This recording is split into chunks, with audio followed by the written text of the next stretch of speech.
नमस्कार, आप देख रहे हैं एसबीटी न्यूज। पेश है 21 जून मंगलवार शाम 7:15 बजे राजस्थान की बड़ी खबरें। मुख्यमंत्री अशोक गहलोत आज शाम 2 घंटों के लिए जोधपुर आएंगे। गहलोत एक निजी कार्यक्रम में हिस्सा लेने के लिए संक्षिप्त यात्रा पर जोधपुर आएंगे।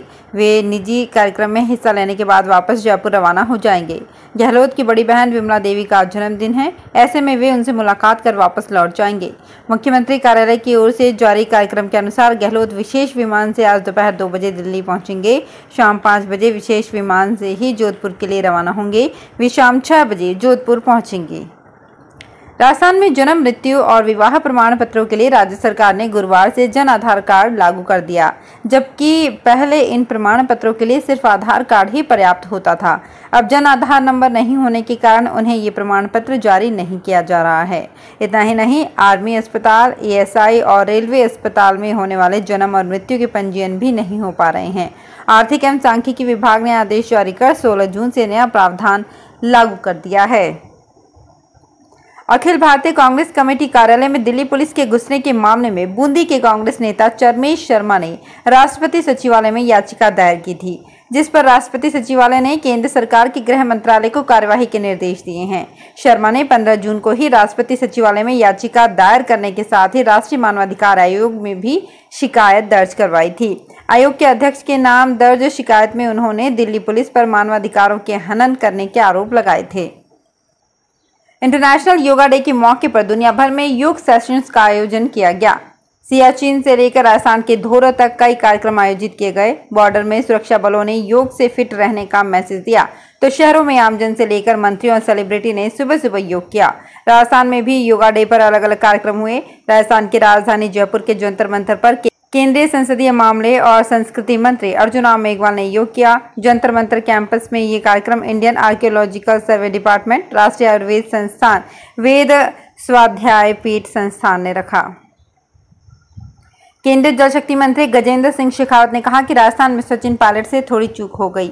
अगर मध्य प्रदेश की तरह राजस्थान में सब कुछ ठीक ठाक हो जाता तो अब तक ईस्टर्न राजस्थान कैनाल प्रोजेक्ट पर काम चालू हो जाता। जिस तरह से 2018 के बाद 2020 में मध्य प्रदेश के विधायकों ने फैसला किया, उसी तरह राजस्थान में हो गया होता तो 13 जिले अब तक प्यासे नहीं रहे होते। वे सोमवार आज जयपुर के चोमू में भाजपा जन आक्रोश रैली संबोधित कर रहे थे। तेज बारिश के कारण चूरू जिला मुख्यालय पर झारिया मोरी के पास सड़क पर पानी भर गया, जिसके कारण लोगों को आने जाने में दिक्कतों का सामना करना पड़ रहा है। चूरू जिले में पिछले 4 दिनों से लगातार बारिश का दौर जारी है।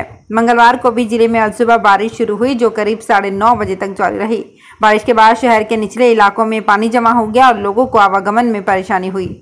मौसम विभाग के अनुसार पिछले 12 घंटे में चूरू में 12.2 mm बारिश हुई है। ईडी द्वारा राहुल गांधी से पूछताछ और अग्निपथ योजना को लेकर कांग्रेस सरकार प्रदर्शन कर रही है।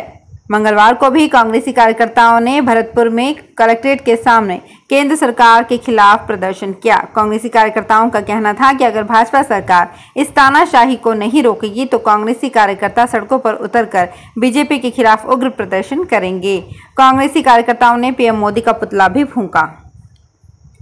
राजस्थान के बड़े हिस्से में पिछले 3-4 दिन से अच्छी बरसात हो रही है। लगभग 20 जिलों में पिछले 3 दिन से झमाझम बारिश हुई है। वहीं उसके उलट मेवाड़ और वागड़ के जिलों में पानी की बूंद तक नहीं गिर रही है। इससे उदयपुर, बांसवाड़ा, डूंगरपुर, प्रतापगढ़, राजसमंद सहित आसपास के जिलों में उमस काफी बढ़ गई है। वहीं बरसात नहीं होने से गर्मी से भी लोगों को दिक्कतों का सामना करना पड़ रहा है। मौसम वैज्ञानिकों का मानना है कि इन दिनों उदयपुर सहित आसपास के इलाकों में तेज हवाएं चल रही है। प्रधानमंत्री नरेंद्र मोदी ने मंगलवार को मैसूर के पूर्व शाही परिवार के साथ यहां महल में नाश्ता किया। नाश्ते में प्रसिद्ध मैसूर पाक और मैसूर मसाला डोसा शामिल था। प्रधानमंत्री ने यहां अंबाविलास पैलेस परिसर में योग दिवस समारोह का नेतृत्व किया और दशहरा प्रदर्शनी मैदान में इनोवेटिव डिजिटल योग प्रदर्शनी के उद्घाटन के बाद वे शाही महल गए। शिवसेना के वरिष्ठ नेता एकनाथ शिंदे की कथित नाराजगी को लेकर महाराष्ट्र की राजनीति में पैदा हुई ताजा हलचल के बीच केंद्रीय गृह मंत्री अमित शाह ने मंगलवार को भाजपा के राष्ट्रीय अध्यक्ष जेपी नड्डा से मुलाकात की।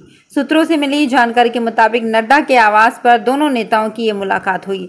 दोनों नेताओं की ये मुलाकात ऐसे समय में हो रही है जब ऐसी खबरें सामने आई है कि महाराष्ट्र सरकार के मंत्री शिंदे मुंबई में नहीं हैं, बल्कि कुछ विधायकों के साथ गुजरात के सूरत शहर के एक होटल में वो डेरा डाले हुए हैं। महात्मा गांधी राजकीय विद्यालय श्री गंगानगर में कक्षा 9, 10, 11 में खाली सीट पर प्रवेश के लिए आवेदन मांगे गए हैं। प्रधानाचार्य ने बताया कि कक्षा 9 के लिए 27, कक्षा 10 के लिए 9 और कक्षा 11 के लिए 24 सीट खाली है। इच्छुक छात्र 24 जून से 28 जून तक आवेदन कर सकते हैं। 29 जून को लॉटरी निकाली जाएगी और 30 जून को परिणाम घोषित किया जाएगा। 1 जुलाई से प्रवेश व शिक्षण कार्य प्रारंभ होगा। लॉटरी से चयन कर प्रवेश दिया जाएगा। आवेदन पत्रों की वेटिंग लिस्ट भी बनाई जाएगी। अजमेर जिले के किशनगढ़ शहर में कई जगह दिन भर बिजली की बर्बादी हो रही है।